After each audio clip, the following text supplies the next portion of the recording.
반도체는 사상 최고, 코스피는 8,000선. 그런데 원화는 17년 만에 1,500원입니다. 수출이 잘 되면 원화가 강해진다고 배웠는데 뭐가 잘못된 걸까요? 결론부터 말씀드리겠습니다. 글로벌 달러는 오히려 약합니다. 달러 인덱스 자체가 약 99 정도로 4년 저점 부근까지 내려와 있어요. 그런데 원화만 따로 약합니다. 한국 안에서 뭔가 다른 게 작동하고 있는 거예요. 결론부터 한 줄로 던지면 한국이 자본 수출국으로 바뀌었기 때문입니다. 오늘 7분 안에 그 메커니즘을 풀어드리겠습니다. 안녕하세요. 동결노트입니다. 오늘 직장인 입장에서 가장 헷갈리는 디커플링 하나를 7분 안에 정리하겠습니다. 반도체 수출은 역대급 폭증세를 이어가는 흐름인데 원달러 환율은 1,500원 부근에서 등락하며 고환율이 일상이 된 흐름입니다. 학교에서 배운 공식은 분명히 수출이 잘 되면 달러가 들어와서 원화가 강해진다였어요. 그런데 지금 시장은 정반대로 가고 있습니다. 오늘 영상에서는 이 디커플링의 진짜 원인이 뭔지 5가지 가설을 직접 따져보고 한국 고유의 구조 변화가 뭔지 보겠습니다. 그리고 마지막에 본인 대출, 본인 적금, 본인 해외 직구, 본인 월급 실질 가치 이렇게 4가지 일상 경로로 환율이 어떻게 떨어지는지 정리하겠습니다. 첫 번째 가설부터 정리하겠습니다. 일반인 입장에서 가장 먼저 떠올리는 추정이 있죠. 미국 달러가 세서 원화도 약해진 것 아닌가. 합리적인 추정인데 데이터가 정반대를 가리킵니다. 달러 인덱스, 그러니까 달러 인덱스라는 지표가 있습니다. 미국 달러가 다른 주요국 통화 대비 얼마나 강한지 보여주는 지수예요. 이 달러 인덱스 자체는 99 수준 4년 저점 부근까지 내려와 있습니다. 글로벌 달러는 오히려 약합니다. 그런데도 원화만 따로 약세를 보이는 디커플링 흐름이 이어지고 있어요. 유로화나 엔화 대비 달러는 오히려 약한데 원화만 따로 1,500원 부근에서 등락한다는 겁니다. 글로벌 강달러 가설로는 이걸 설명할 수 없어요. 물론 한미 금리 차이는 분명히 있습니다. 한국 기준금리가 2.5% 동결 상태이고 미국 기준금리가 더 높은 한국이 미국보다 낮은 역전 상태가 길게 이어지는 흐름이에요. 이건 보조 배경입니다. 다만 금리 차는 상수에 가까워서 환율이 17년 만에 1,500원대로 변하는 변동성을 직접 설명하지는 못해요. 정리하면 첫 번째 가설은 약합니다. 글로벌 강달러로는 설명이 안 됩니다. 그럼 진짜 원인은 한국 안에 있다는 얘기예요. 자, 그럼 한국 고유의 원인을 보겠습니다. 첫 번째 한국 고유 드라이버는 국민연금과 서학개미 2가지 큰 자금 흐름입니다. 먼저 국민연금부터 보겠습니다. 국민연금 운용자산의 절반 이상이 해외에 가 있는 구조입니다. 운용자산이 1,000조 원에 육박하는 규모인데 그중 해외 비중이 절반을 훌쩍 넘는 수준까지 올라와 있어요. 매달 신규 적립금이 들어오는데 그 돈의 상당 부분이 해외 주식과 해외 채권으로 빠져나갑니다.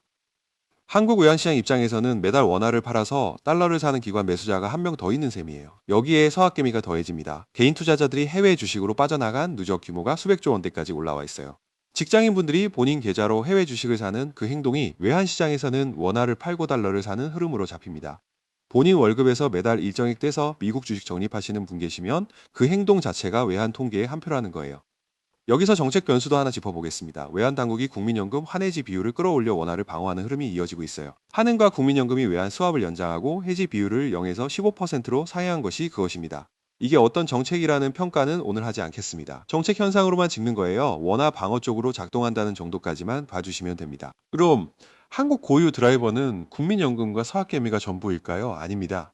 더 깊은 구조 변화가 하나 더 있습니다. 이게 오늘 영상에서 가장 중요한 부분이에요. 한국이 자본 수출국으로 바뀌었다는 변화입니다. 무슨 말이냐? 경상수지는 35개월 연속 흑자로 역대 기록을 갈아치우는 흐름이에요. 이건 한국은행 공식 발표 그대로입니다. 옛날 같으면 경상수지 흑자가 이렇게 길게 이어지면 원화는 강해져야 정상이에요. 수출로 달러가 들어오고 그 달러를 원화로 바꿔야 국내에서 쓰니까요. 그런데 지금은 그 흑자가 외환시장 원화 매수로 이어지지 않는 새로운 구조가 자리 잡았습니다.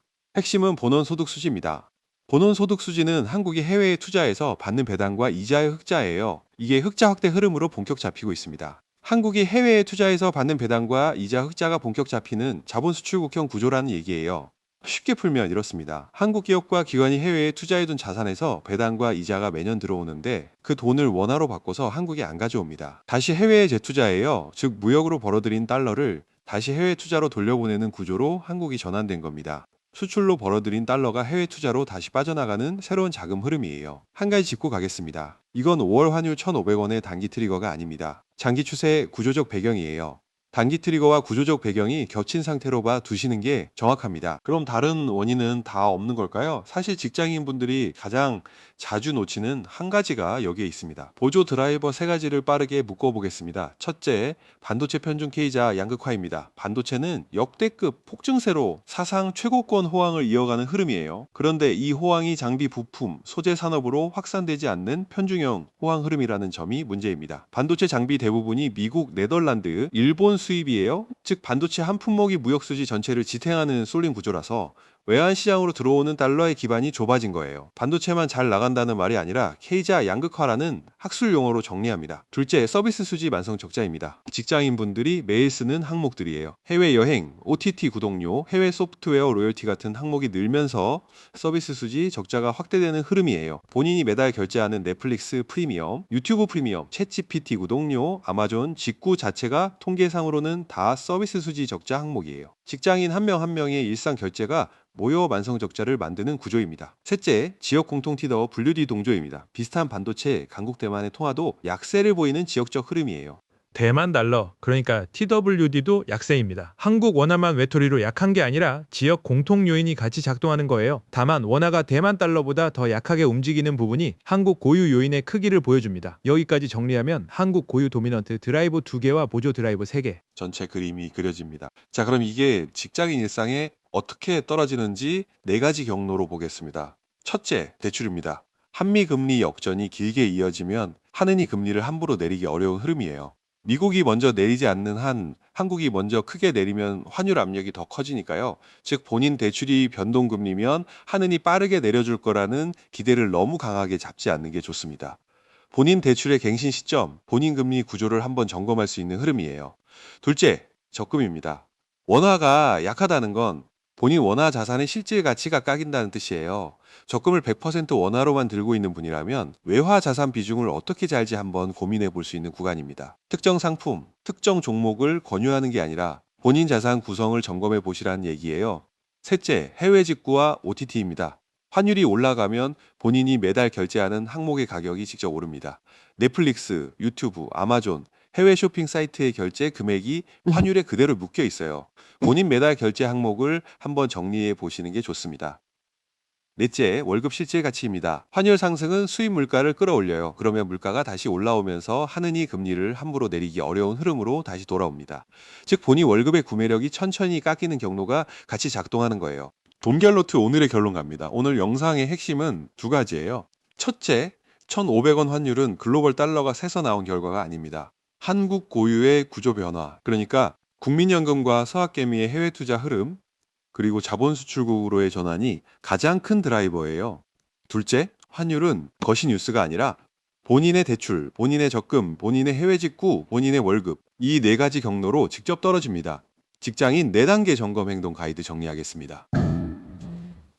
첫째, 본인 대출의 갱신 시점 점검. 둘째, 본인 적금과 생활비, 외화 분산 비중 점검. 셋째, 해외 직구와 OTT 구독 예산 점검.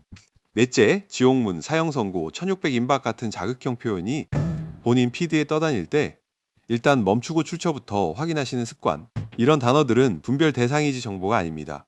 돈결 생존 등급갑니다. 단기 급변 위기 아닙니다. 다만 한국 BOP, 그러니까 국제수지 구조가 자본 수출국으로 전환된 장기 흐름이 단기 트리거와 겹친 상태예요. 단기 공포보다 장기 적응이 핵심입니다. 오늘의 돈결 판정 노랑입니다. 부분 위기, 구조 전환과 단기 트리거가 겹친 구간. 본인 대출의 갱신 시점, 본인 적금과 생활비 한번 보세요. 영상이 도움이 되셨다면 좋아요와 구독 부탁드립니다. 다음 영상에서 또 만나요. 돈결노트였습니다.